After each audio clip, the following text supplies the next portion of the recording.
Update. Am I the a-hole for leaving my wife over a computer? Original post. I, 26 male, have been married to my wife Emma for 4 years.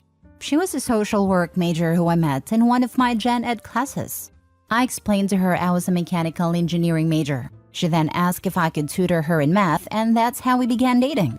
Afterwards, I decided to get my master's in Japanese to help me gain more career opportunities. My wife thought it was a silly idea and said she wouldn't be funding it, so then we decided to keep our finances separate. It wasn't a big deal since I was still working anyways. I just had less free time. So, she was making more than me during this time.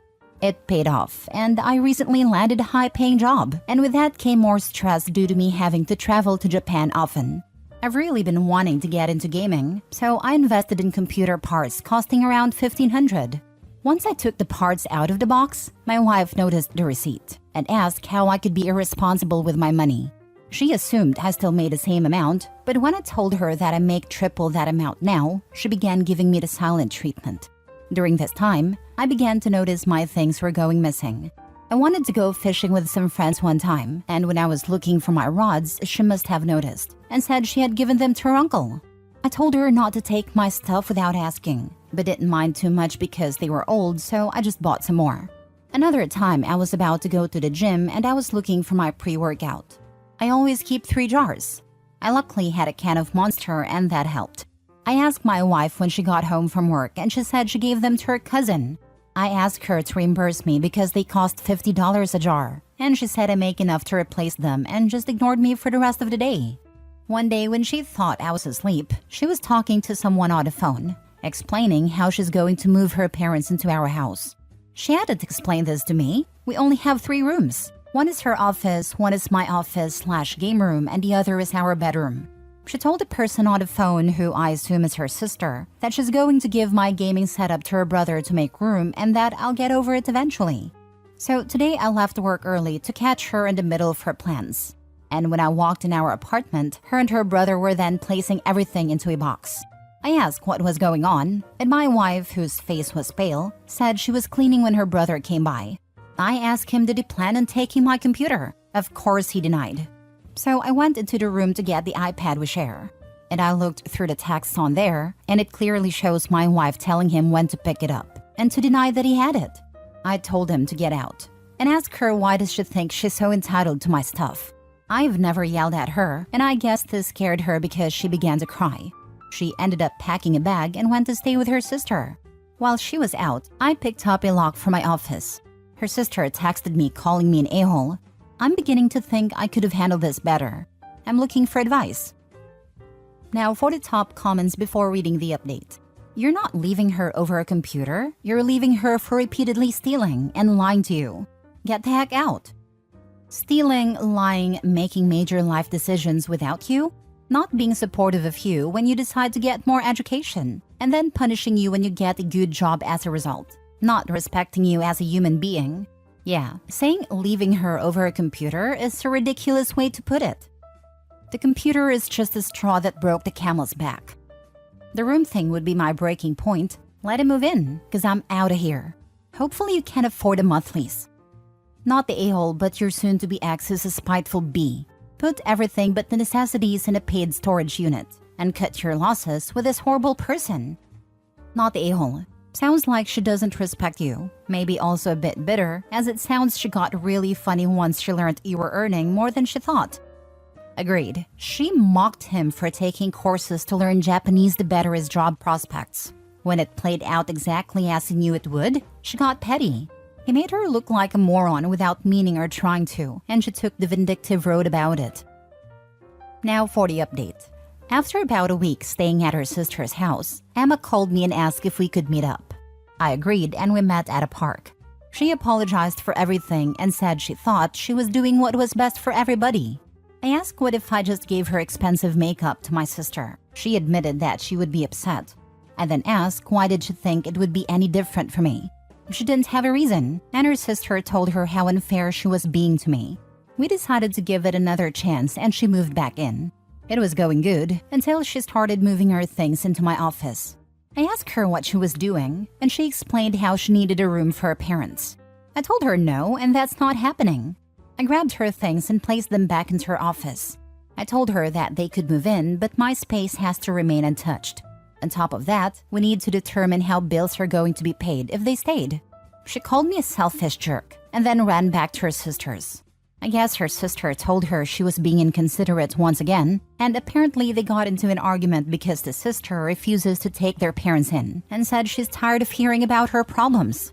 I agree with her. Her sister has 4 kids. Her sister called and told me everything and said that Emma went to her parents' house. I tried to call her, but she ignored my phone calls for 2 weeks. So I decided I couldn't live like this, filed for divorce, and handed to her at her parents' house. She called and begged me to forgive her. I told her I'm not sure if I can. She refused to sign it until we go to counseling, which I refused, and said she had 2 weeks to suggest that. So now I live alone. She still refuses to sign the papers, but that doesn't stop the divorce. It just makes it harder.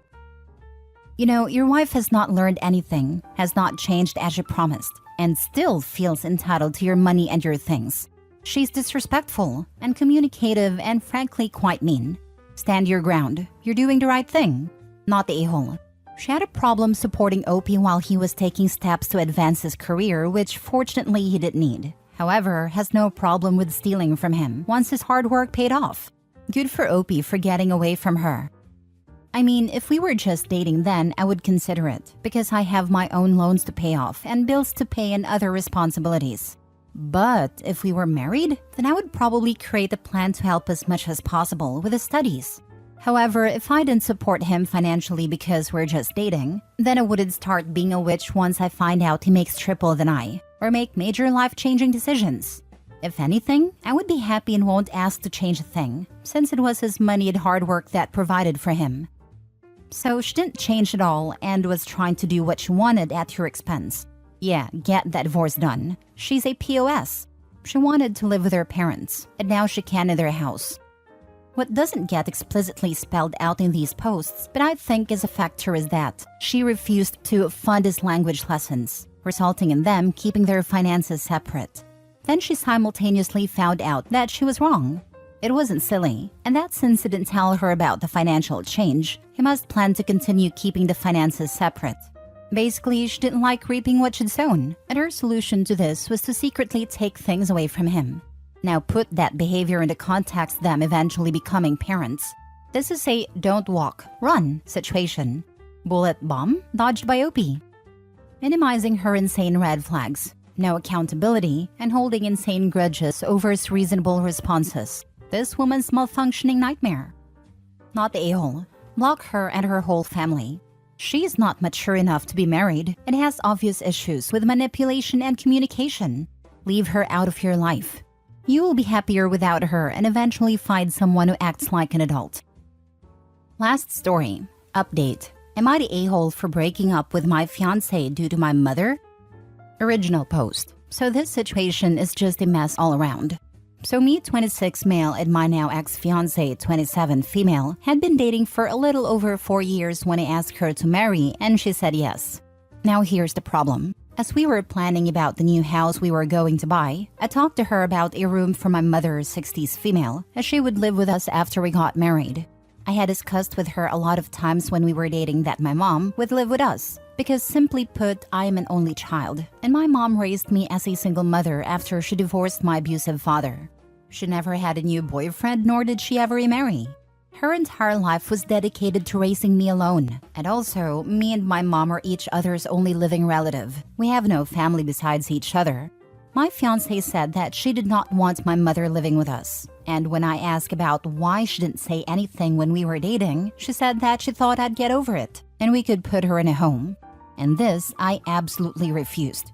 I was furious because my mom had always treated her as her own daughter and had never been one of those crazy mother-in-laws that are rude and evil. I gave out an ultimatum that if my mother couldn't live with us, we wouldn't get married. And yeah, we broke up. Now her side of the family and her friends are calling me an a-hole. But I don't think I did anything wrong, since I made it clear when we were dating that my mother would live with us. So am I the a-hole? Now for the top comments before reading the update. Dementia patients need constant attention as the disease progresses. I wouldn't know what your fiancé was imagining, but could you thought that your mother is living alone now just fine? so I have her move in with the two of you. You would lose all privacy. Newly married couples need privacy. Then when the disease progresses, that she would be put in a home. Unless you're extremely wealthy and can hire help caring for a dementia patient is far too much for two people. If there is no way to salvage this relationship with her, then may I say have your mother move in with you now, before you start another relationship. That way, any woman will know exactly what her future will look like with you. Also, you will get a chance to understand what you're thinking of taking on. I still remember the night when I was a teen that my family had an elderly woman pounding at our door in the middle of the night during a raging thunderstorm, screaming that her husband had fallen into the well and we needed to help him. Turned out her husband had died years ago. The poor woman had dementia, and like OP, the family refused to put her in a home where she could get the care and supervision she needed.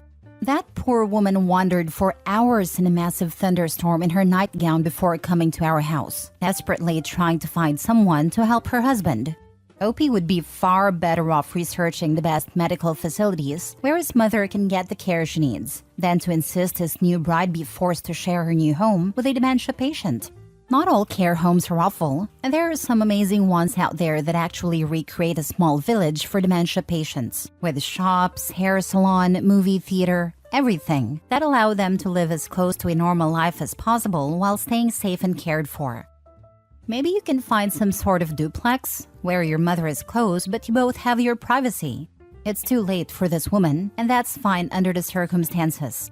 But very few women in their 20s and 30s would be happy living with a woman in her 60s who could go on for decades.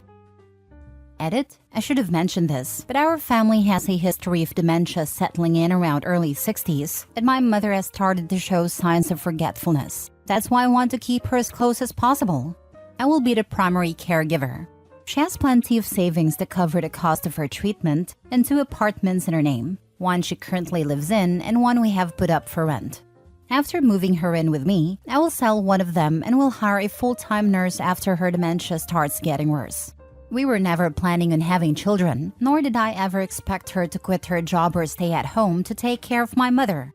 I understand that it'll be tough, and it should be majorly my responsibility, but she raised me through tough times all on her own, and I will not turn my back on her now that it's my time to help her. My mother has only recently started showing signs of dementia.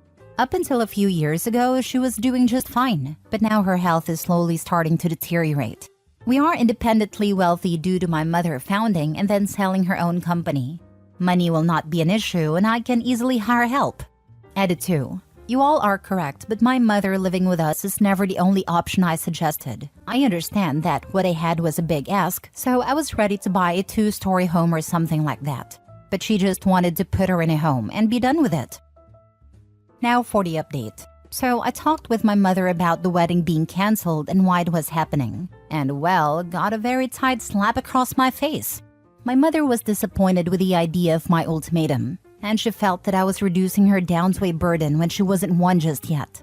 It was already stated she'd come live with me and I got married. This was not the way my mother expected me to handle the situation. In her words, I'd just be throwing her hard-earned money in a pit because of my own selfishness, and that she did not raise me to be inconsiderate of my significant other. She explained things to me and showed me my fiancé's perspective in a much clearer light. She said she did want and expect to live with us, but not for forever, and not that soon after I got married. She also said that she would rather go into a specialized care home where the professionals could handle her should her illness get worse and changes who she is.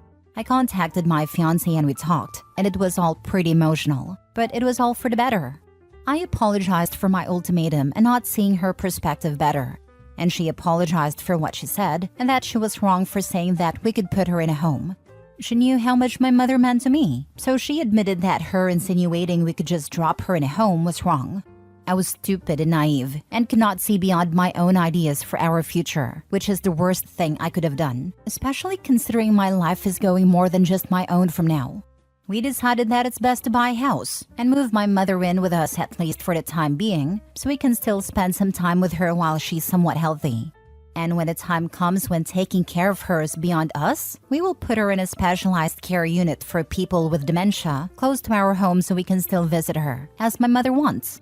Though we are still looking into the exact details of this plan, we are both coming out of this better partners for each other, though this may take a bit of time. We've also decided to hold off on the wedding and first try to be better partners first, but we are still engaged. Also, we'll be going on a trip around the world soon, so we could live our life as a couple a bit before my mother moves in. I know there'll be challenges, and I know I'm not prepared to handle everything. But more than anything, if I won't be able to take care of my mother in her final moments, then I at least want to spend some time with her while she's still herself. My mother's diagnosis will be next week. I'm hoping that she's just being forgetful due to her age, but if it's that damned illness, then the possible amount of time with my mother is considerably shortened. Thank you all for your comments. I hope such a situation never comes to any of you. When taking care of her is beyond us, I really hope OP is actually capable of recognizing when it starts to become too much. I have a buddy that I work with that moved his elderly mother with dementia into his house. He thought he could keep an eye on her since he works from home. That lasted all of 2 weeks before he decided that he couldn't do it anymore and that she needed to go into a home with specialized care. It was heartbreaking to not only watch her go through something like that, but also his realization that he wasn't going to be able to look after his mom after all. She passed away a few months later. People don't understand how bad it can be, and that it's 24 hours a day. We had family friends with a similar situation, and a person with dementia just kept turning on the stove burners when no one was looking. And they can't change their behavior because it's a symptom of something unfixable. My gran wanted to go to a specialized care unit when the time comes after caring for her mother for 6 years. Then she forgot she has Alzheimer's, and she is paranoid now. I'm heartbroken. She has another personality now trapped inside her.